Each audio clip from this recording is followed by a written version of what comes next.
And the missiles go And off. then you talk to people who are there, and it's very compelling. And these documents, just while you address this, let him respond. Well, when you respond, address that one of the officers suspected that somebody had been drinking. Okay? I never heard that. So I never heard that that as claim well. that anybody was drinking. Let me say, first of all, the missile shutdowns had nothing to do with power failure. There is triple redundancy on power. We've got Montana Power, we've got backup generator, we've got batteries, okay? The power... You've never seen missiles go down due to a power failure? Not really, because of all that backup on power. So this had nothing to do with power.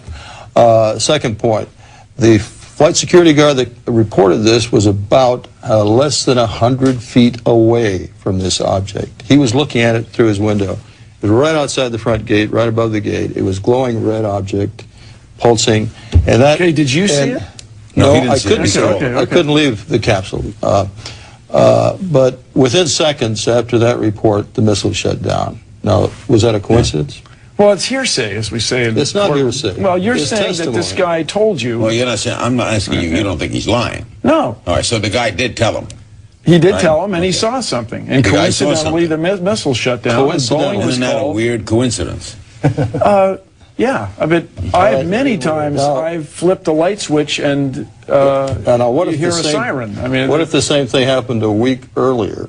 Only this time, 10 missiles go down. A lot of security guards see the UFOs right above the or 5 other missile bases Okay, so on why haven't repeat we- occasions. Is that a coincidence, too? I mean, you combine the 50s, two, are 60s, those two 70s, and coincidences? 80s. One at a time. There was Well, over here's the thing, 100 it's not- people. Bill, well, in science, it's not evidence. I wish Edgar Mitchell were here, but in any case... it may not be evidence, let's say, but it is certainly 100 a people source are of- telling the same story at different Air Force bases over a 40-year period. These guys were entrusted One at with a time. weapons of destruction by the U.S. government, Yeah. and there's 100 now who are coming forward and saying UFO shut down their nuclear weapons. Well, We have mass psychosis in the among our interest of nuclear time, missile in the forces. interest of time, Dr. Jacobs, he takes pictures, he comes back, they call him in, they show him the pictures I of this saw it. I'm an strange thing. eyewitness.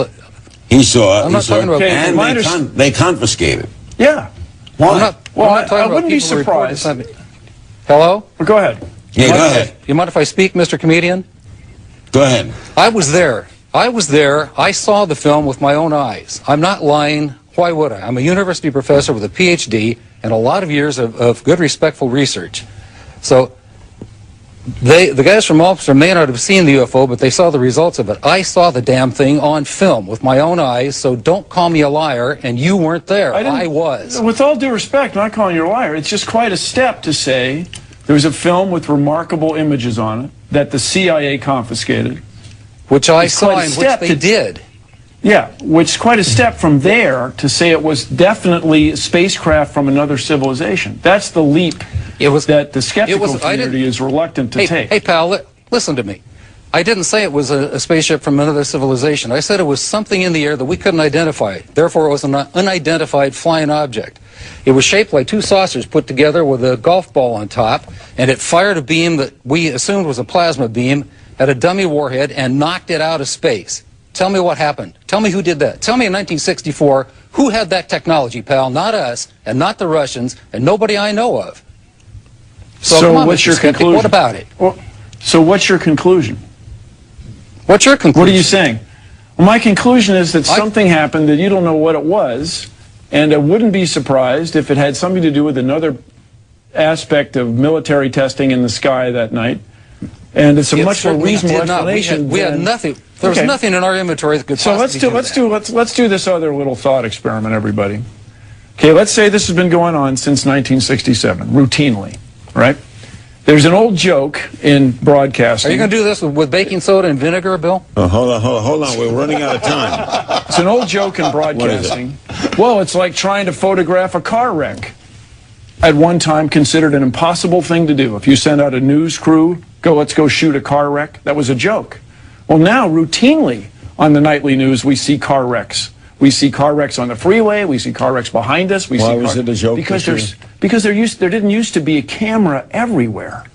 There are millions and millions of cameras. There are billions of digital pictures taken every week. You're not saying there are no UFOs. You're saying that haven't been proven. I'm saying that it's quite a step to see something you don't know what it is in the sky, to say that there are alien you got to understand, spacecraft Dr. Jacobs, that are monitoring our he's nuclear seen this. weapons. Dr. Jacobs. Well, I understand that. Now, so if you're questioning what he's seen... No, well, I'm questioning the conclusion that the technology did not exist in 1964 to produce images on film that the CIA would want to confiscate.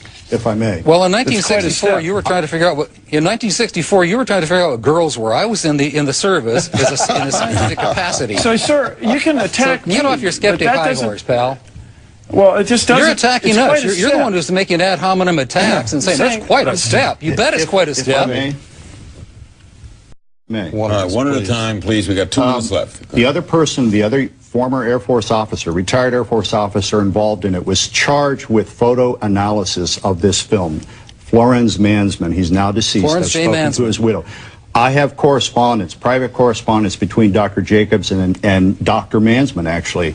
And 20 years later, they are marveling over what they saw. Mansman's professional assessment at Vandenberg in 1964 was that this was an extraterrestrial craft. Okay, so he made that conclusion. That's correct. Okay, all right. And I can send you, I will give CNN, I'm trying to get the national media involved in this as much as possible. I will send anyone, any correspondent for any newspaper, any radio station, TV station, any scientist, any member of your group, all of the original documentation where these gentlemen are discussing the subject 20 years later. We're going to do a lot more on this because we do a lot on UFOs. We thank you all for coming, and we thank Dr. Jacobs. And when we come back, we're going to really get into it. A double debate. We're going to have a physicist, a lecturer, a researcher, and a documentary filmmaker go up against Bill Nye and Dr. Seth Shostak into a 2 versus 2 on this whole subject. Don't go away.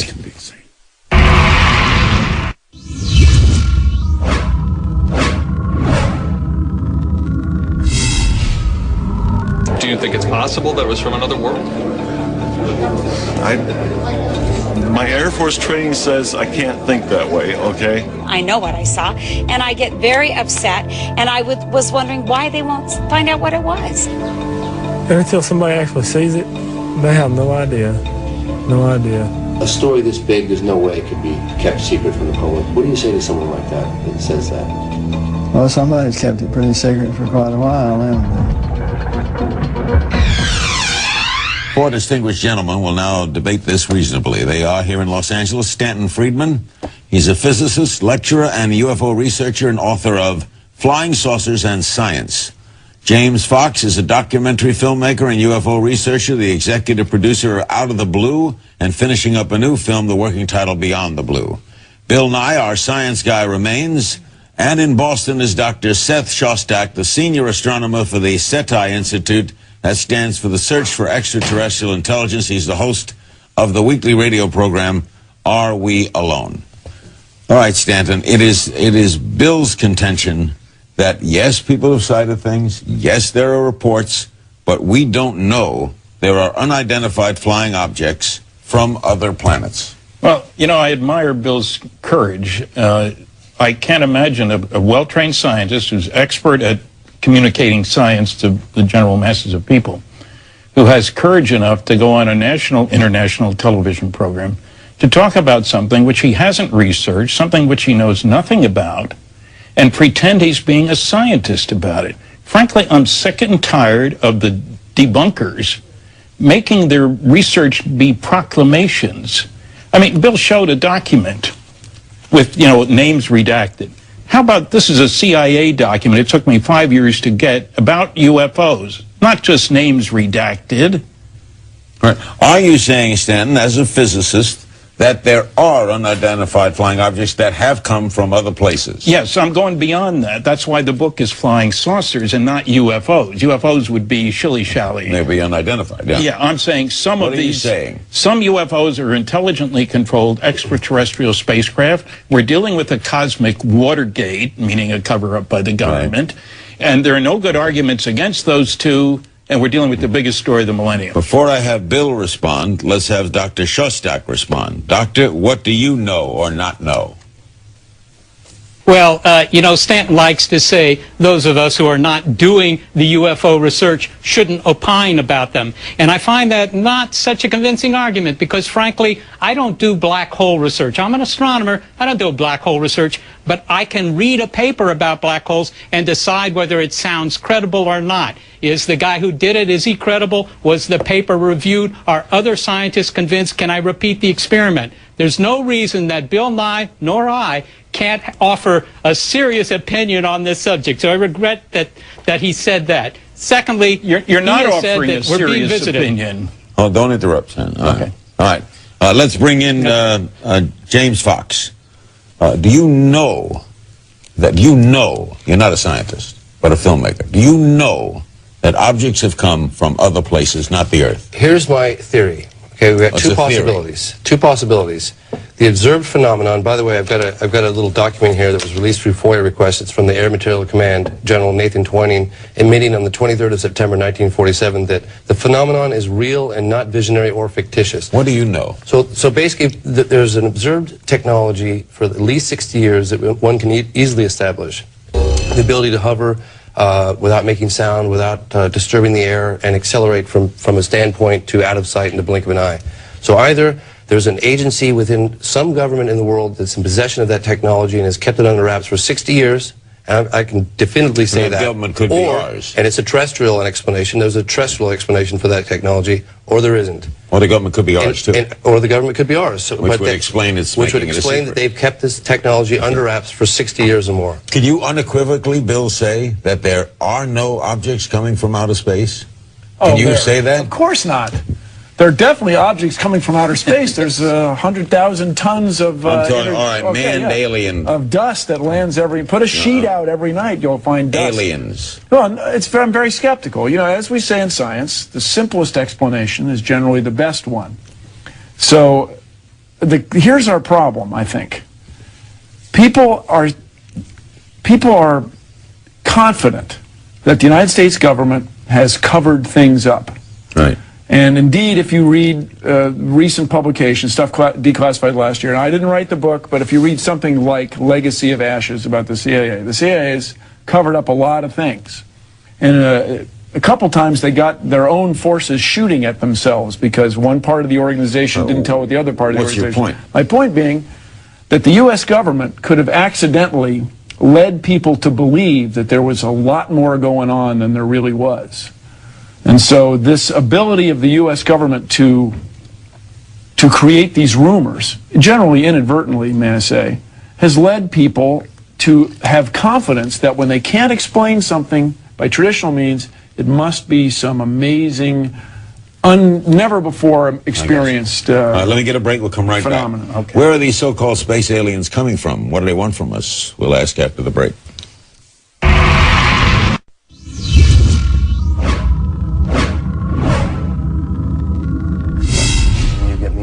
There's still time to participate in our quick vote. Is the United States government hiding knowledge of UFOs?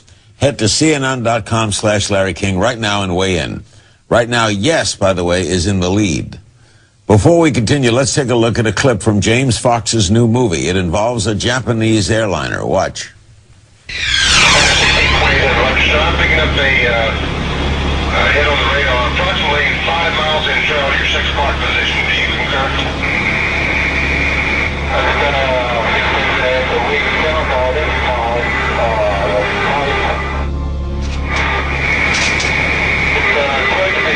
The CIA said to all the people there, this event never happened. Who are you going to believe? Your lying eyes or the government? Why is the government covering up, Stanton? Why? In my book, I have a whole chapter on 6 reasons for it. You want to figure out how they work. You worry about the other guy figuring out how they work before you do, because they make wonderful weapons delivery and defense systems. You don't want them to know, you know, they know kind of thing. If a big announcement were to be made, there would be, what? Church attendance would go up, mental hospital admissions would go up, the stock market would go down, but there'd be a big push for an earthling orientation. No government wants that. And fourth, some of the religious extremists. Okay. Do you, Dr. Shostak, believe that? Do you think there'd be a panic?